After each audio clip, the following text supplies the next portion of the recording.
There's a moment in every founder's journey that no one prepares you for. It doesn't arrive during the hard times or the sleepless nights or when there's an empty pipeline or clients have ghosted you. It arrives in the middle of what looks like success. One morning you wake up and notice something strange. The business is moving without you. Clients are coming in and you didn't close them. Projects are finishing and you didn't touch them. Your team is making decisions, good ones, yes, good ones, but they didn't ask for your input. The machine you built with your bare hands is running. You kind of asked for this, you prayed for this, you hoped for this, you even hired for this, but instead of relief, you feel something quite unexpected, a strange panic. A strange question starts gnawing at the back of your mind. If this thing no longer needs me, who am I without it? That question doesn't come from weakness. It comes from the deep place where your identity and your business has merged to become one thing, and now something is shifting and no one warned you that it would feel like a loss. This is the moment when you find one of the teammates that you have or the C-suite that you have, they come and say, hey boss, we need to rebrand, and your chest tightens. On the surface you resist and it sounds reasonable. Oh, I don't want us to be corporate, I don't want to lose the personal touch. I'm sure a new look will just disrupt us, it will not change anything. But if you're honest, really honest, it goes deeper. It sounds more like, what if this brand becomes the face of the company and my face disappears? What if I build something that no longer needs the person who built it? What if I'm being replaced by my own creation? This is the fear that no founder talks about in conferences. No one tweets about this. No podcast guest comes and says it aloud, but it's there, sitting quietly in the chest and hearts of every founder whose business has started to mature beyond them. It feels like grief. It's like watching your child grow up and realizing that they don't need you the way they used to. Like standing in a room you built and suddenly you feel like a guest. That moment comes. And when a rebrand is something that is suggested in the company, they want a new face, a new voice, a new identity. It can feel like they're asking you to erase yourself, to sign off your own disappearance. Let's be clear, that fear that you feel is valid. It's not ego, it's not weakness. It's natural for someone who poured their whole self into something and now you sense the ground beneath you shifting. The fear might be real, but the story that it's telling you is not real. If you're new here, I'm Ben from Kenyan Grafik, and we help service businesses look as good as the work they do and get paid full price. And we're just getting started. So, to understand the fear, you have to understand what's actually happening beneath it. Every founder who builds something that lasts goes through 3 quiet identity shifts. These shifts are not failures, they are a natural progression of growth, but no one explains them. So they end up feeling like a loss instead of there's an evolution happening. The first shift is from being the business to building the business. In the early days, you were the business. You were the salesperson, the strategist, the creative director, the janitor, the customer service. Your personality was the brand, your taste was the standard, your presence was the product, and it worked for a season. Because there came a point whereby the business started changing. You couldn't scale yourself anymore. You couldn't be in every room. You couldn't pour from an empty cup anymore because you were spent, you were burnt out. And the business asked you to shift from being the thing to the person who's building the thing. And that shift feels like a small death, because being the business was not just a role you were playing, but for you, you took it as your identity. Okay? The second shift is from having a central identity to a shared identity. In the beginning, the brand's identity flowed directly from you. You picked the colors, you wrote the words, you set the tone, everything passed through your filter. But as the business matured, you realized you couldn't operate that way. The business needed to speak when you're not speaking.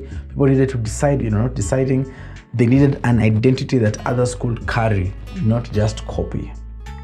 This meant that a brand had to be developed with a shared identity, not a replacement for yours, but an extension of yours.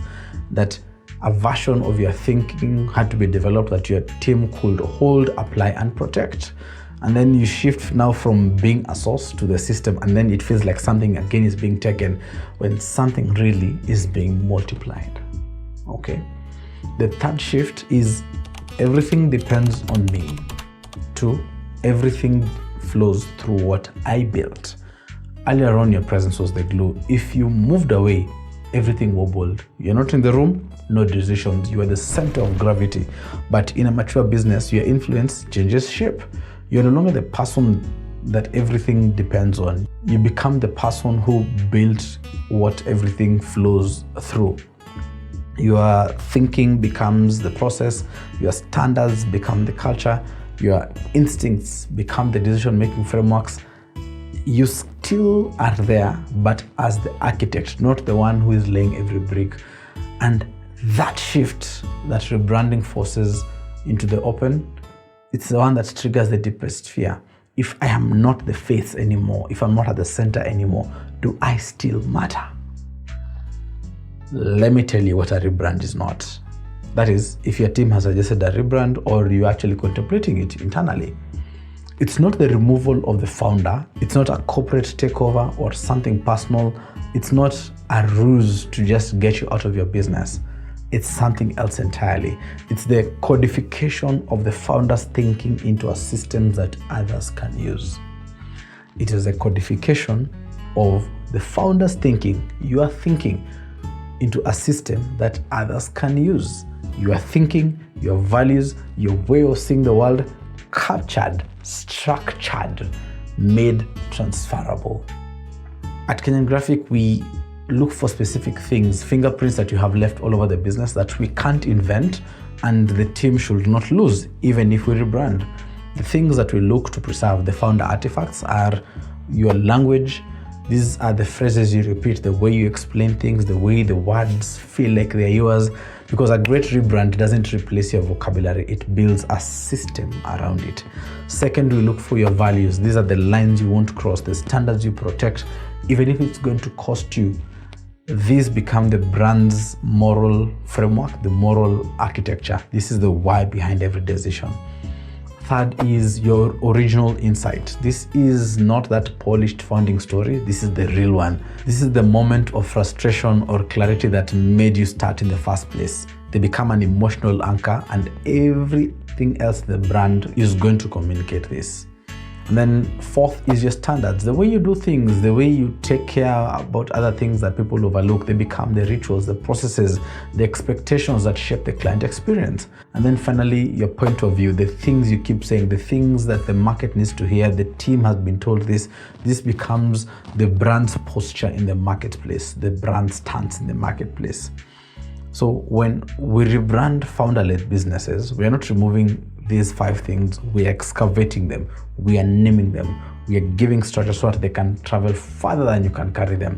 You are not being erased, you are being encoded into something that will last. So let's name the fear plainly.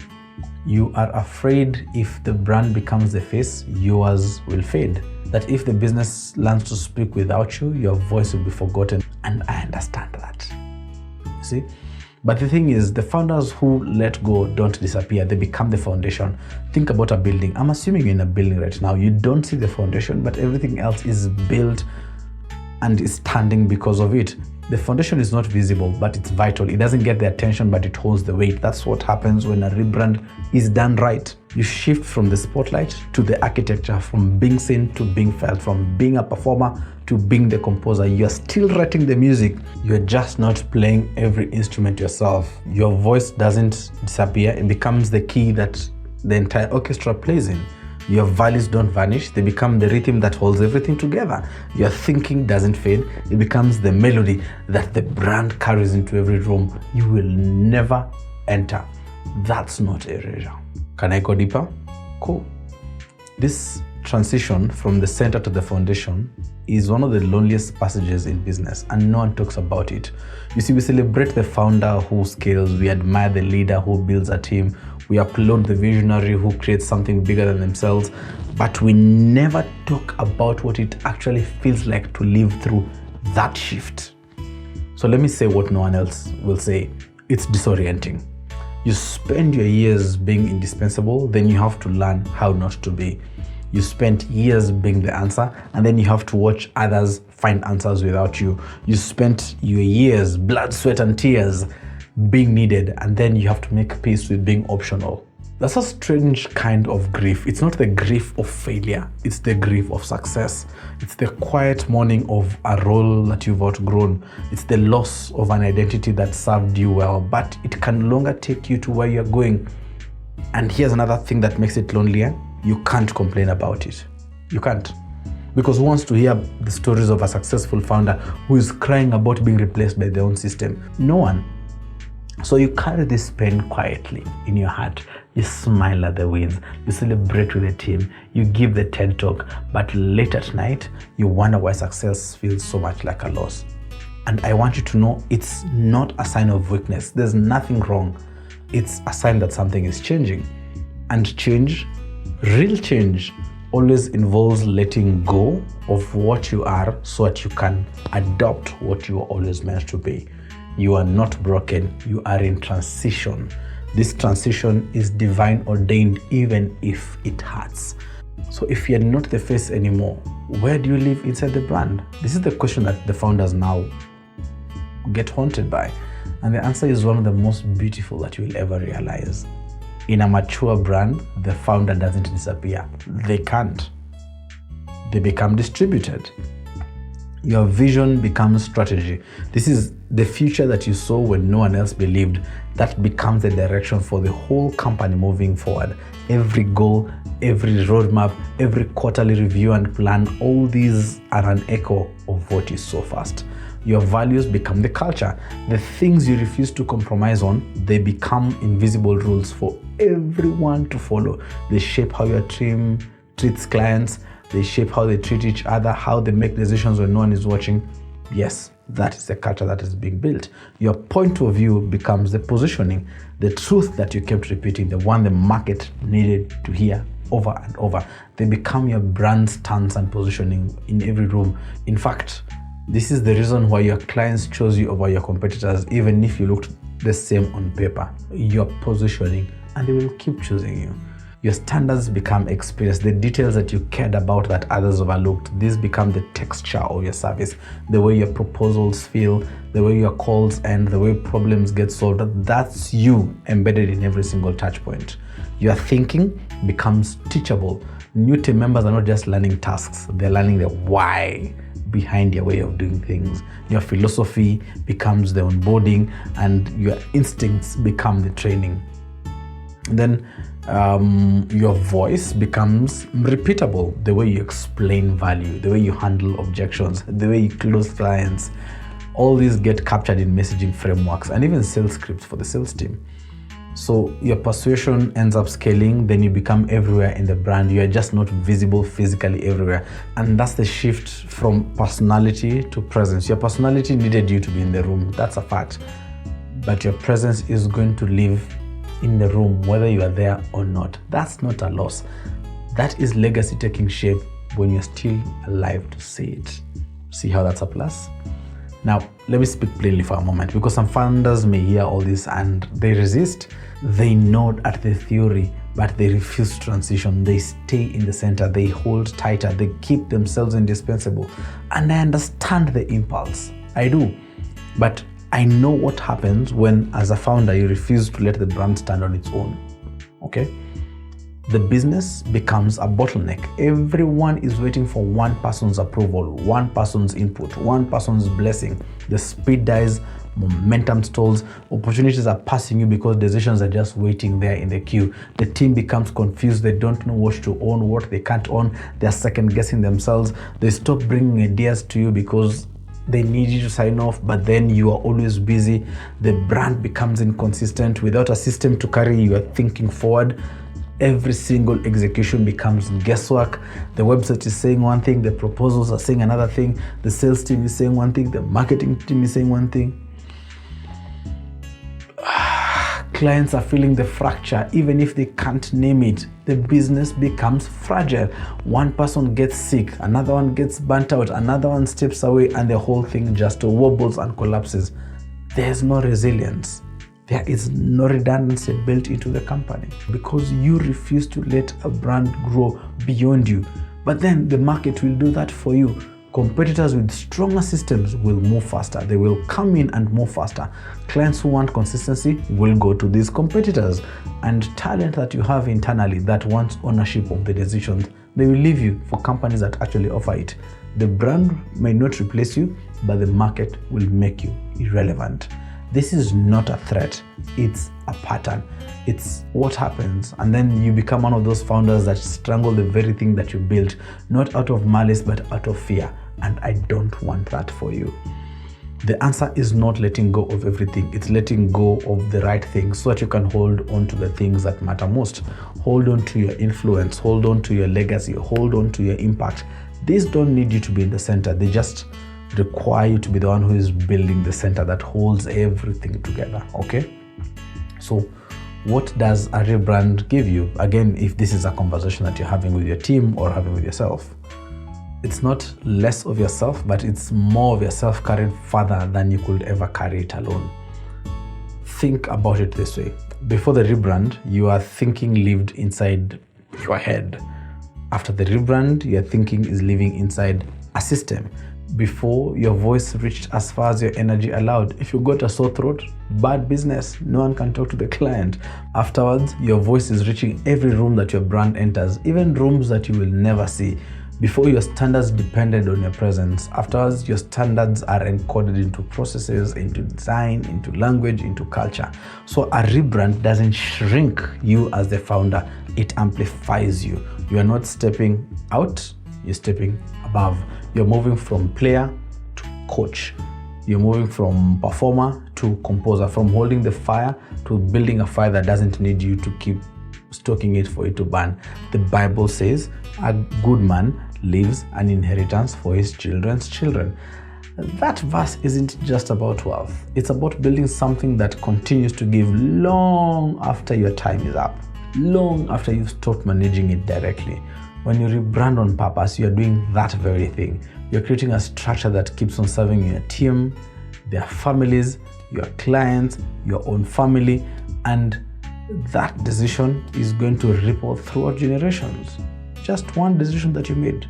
A strong brand is a form of inheritance. It's wisdom and order wrapped together in design language. Your conviction has been turned into culture. That's not a loss. That is legacy. Let me leave you with this. A brand that replaces the founder is poorly built. A brand that carries the founder forward is well built. It's not even a strategy issue or a messaging issue. It's a difference in intention. Did the rebrand excavate what mattered most, or it built over it? Did it encode the founder's essence or erased it? Did it build a system that extends that person or one that eliminates them? For us, we build businesses that carry founders forward. We listen for your rhythm, the phrases you're repeating, the values you're protecting, the standards you refuse to bend on. As we turn those into design decisions, you can see it. You can even hear it, that the tone has turned into the brand voice, and everything has been turned into systems that let your conviction travel farther than your presence ever could. That's what it means to become the foundation.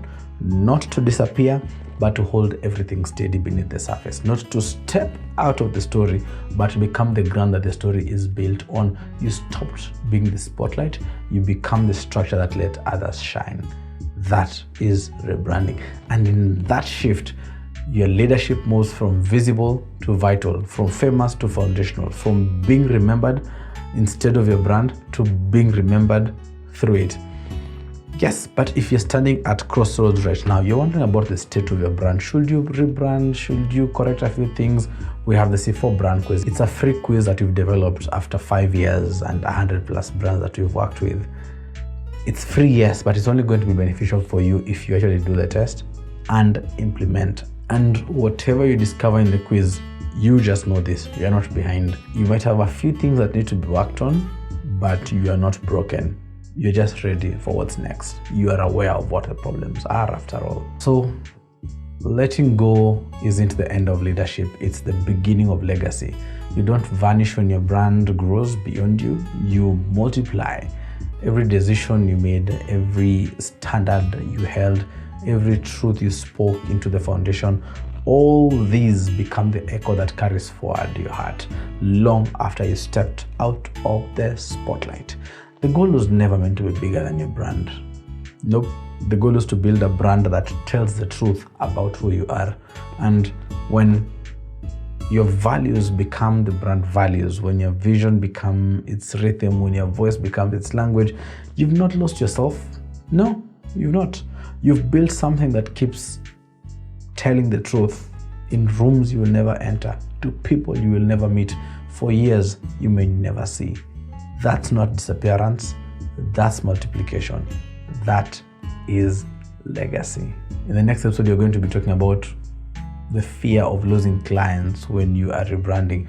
We'll explore how to bring clients along for the journey so they feel included and they don't feel abandoned, and how the very process of rebranding can actually deepen loyalty and increase your reach without risking it. See you in the next.